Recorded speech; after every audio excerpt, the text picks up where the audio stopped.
സുഹൈൽ, ഇതിലിപ്പോൾ ഇരുന്നൂറോളം പേർ ഗുരുതരാവസ്ഥയിൽ ചികിത്സയിലുണ്ട് എന്ന് പറയപ്പെടുന്നു. അങ്ങനെയെങ്കിൽ മരണസംഖ്യ ഇപ്പോൾ 9, 10 എന്നൊക്കെയുള്ള രീതിയിലാണ് കാണുന്നത് അന്താരാഷ്ട്ര മാധ്യമങ്ങളിലൊക്കെ. അപ്പോൾ മരണസംഖ്യ കുറെ കൂടി കൂടാനുള്ള ഒരു സാധ്യതയുണ്ടോ സുഹൈൽ? തീർച്ചയായും മരണസംഖ്യ ഉയരും എന്ന് തന്നെയാണ് നമ്മൾ പ്രതീക്ഷിക്കേണ്ടത്. കാരണം 2800 പേരാണ് പരിക്കേറ്റിട്ടുള്ളത്. അതിൽ സ്വാഭാവികമായും അതിൻ്റെ ഒരു 10% ഗുരുതരമായി പരിക്കേറ്റവർ തന്നെയാണ്. ഇപ്പോൾ 9 പേർ കൊല്ലപ്പെട്ടു എന്ന് ഔദ്യോഗികമായി ലബനാൻ്റെ ആരോഗ്യ മന്ത്രാലയം പറയുമ്പോൾ സ്വാഭാവികമായും അത് ഉയരാനുള്ള എല്ലാ സാഹചര്യങ്ങളുണ്ട്. പ്രത്യേകിച്ചും പൊട്ടിത്തെറിക്കുകയാണ്, പലർക്കും പൊള്ളലേറ്റിട്ടുള്ളതാണ്. അപ്പോൾ ഈ 200 ആളുകൾക്ക് പൊള്ളലേറ്റു എന്ന് പറയുമ്പോൾ, ഗുരുതരമായി പരിക്കേറ്റു എന്ന് പറയുമ്പോൾ തീർച്ചയായും മണിക്കൂറുകൾ പിന്നിടുമ്പോൾ അതിൽ പലരും മരണത്തിന് കീഴടങ്ങാനുള്ളൊരു സാധ്യതയുണ്ട് എന്ന് തന്നെയാണ് നമുക്ക് മനസ്സിലാക്കാൻ സാധിക്കുന്നത്. അങ്ങനെയാണെങ്കിൽ ഒരു ഇസ്രായേലി സൈനികൻ പോലും ലബനാനിലെത്താതെ ഇത്രയും ആളുകളെ കൊന്നൊടുക്കാനുള്ള വളരെ സോഫിസ്റ്റിക്കേറ്റ് ആയിട്ടുള്ള ഒരു ആക്രമണത്തിലേക്ക് കാര്യങ്ങൾ പോയി എന്ന് പറയുമ്പോൾ തീർച്ചയായും ഇത് ഇസ്രായേലിൻ്റെ വലിയൊരു ആക്രമണം തന്നെയായി അത് മാറുന്നു. ഹിസ്ബുള്ളയെ സംബന്ധിച്ചിടത്തോളം അത് വലിയ തിരിച്ചടിയാകുന്നു. എങ്ങനെയാണോ നേരത്തെ ഹമാസ് മേധാവി ഇസ്മായിൽ ഹനിയയുടെ വധം ഇറാന് നാണക്കേടായത്, അതേപോലെ തന്നെയുള്ള ഒരു നാണക്കേടായി ഹിസ്ബുള്ളക്ക് ഈ ലബനാനിലെ ആക്രമണം മാറും എന്നുള്ള കാര്യത്തിൽ ഒരു സംശയവുമില്ല. ഏറ്റവും പ്രധാനമായ കാര്യം, ഈ ഒരു ആക്രമണത്തെ ഏറ്റവും വലിയ ഗുരുതര വീഴ്ചയായി, ഇൻ്റലിജൻസ് വീഴ്ചയായി ഹിസ്ബുള്ള കാണുന്നു എന്നുള്ളത് തന്നെയാണ്.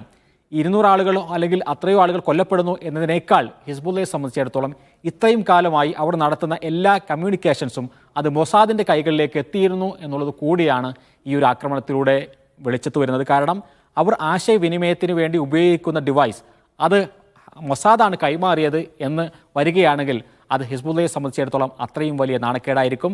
അപ്പോൾ മൊബൈൽ ഫോണിനെ പേടിച്ചുകൊണ്ട് അവർ ഉണ്ടാക്കിയ മറ്റൊരു സംവിധാനം, ആ സംവിധാനത്തിൻ്റെ ഏറ്റെടുത്ത് നടത്തിയത് അത് മൊസാദാണ് എന്ന് വരുന്ന തരത്തിലേക്ക് കാര്യങ്ങൾ പോവുകയാണെങ്കിൽ അത് ഹിസ്ബുള്ളയെ സംബന്ധിച്ചിടത്തോളം ഏറ്റവും വലിയ ഗുരുതരമായ ഒരു വീഴ്ചയിലേക്ക് അത് പോയി എന്നും, എന്താണോ അവർ ആസൂത്രണം ചെയ്തിട്ടുള്ളത് അതെല്ലാം തന്നെ മൊസാദിൻ്റെ കൈകളിലേക്ക് നേരത്തെ എത്തിയിട്ടുണ്ട് എന്ന് കാര്യങ്ങൾ പോവുകയാണ്. അതുകൊണ്ട് തന്നെ ഇത് വലിയൊരു വീഴ്ചയാണ് എന്ന് ഇപ്പോൾ തന്നെ ഹിസ്ബുള്ള സമ്മതിക്കുന്നുണ്ട്.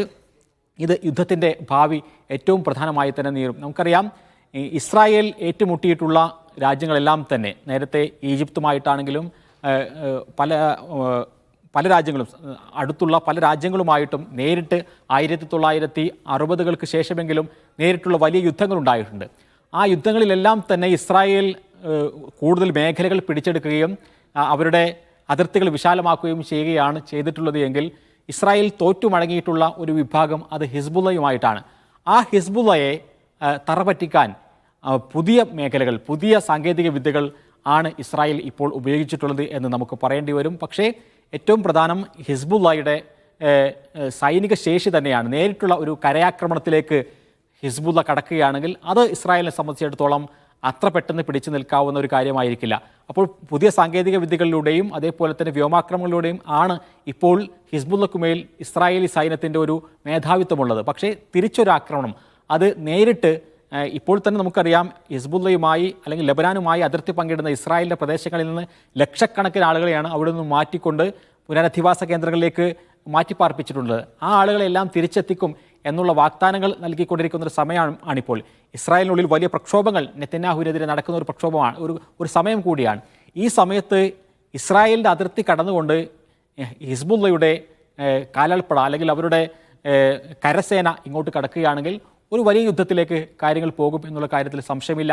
ഈ നാണക്കേടിനെ മറച്ചുവെക്കാനും ഈ നാണക്കേടിനെ അതിജീവിക്കാനും അതിജയിക്കാനും ഹസൻ നസറുള്ള കരുതിയിട്ടുള്ള പ്ലാൻ എന്താണ്, അല്ലെങ്കിൽ എന്തായിരിക്കും ഈ രാത്രി ഹിസ്ബുള്ള പ്ലാൻ ചെയ്യുന്നത് എന്നുള്ളത് ഈ യുദ്ധത്തെ തന്നെ നിർണ്ണയിക്കുന്ന പ്രധാനപ്പെട്ട ഒരു ഘടകമായി മാറുമെന്നുള്ള കാര്യത്തിൽ ഒരു സംശയവുമില്ല.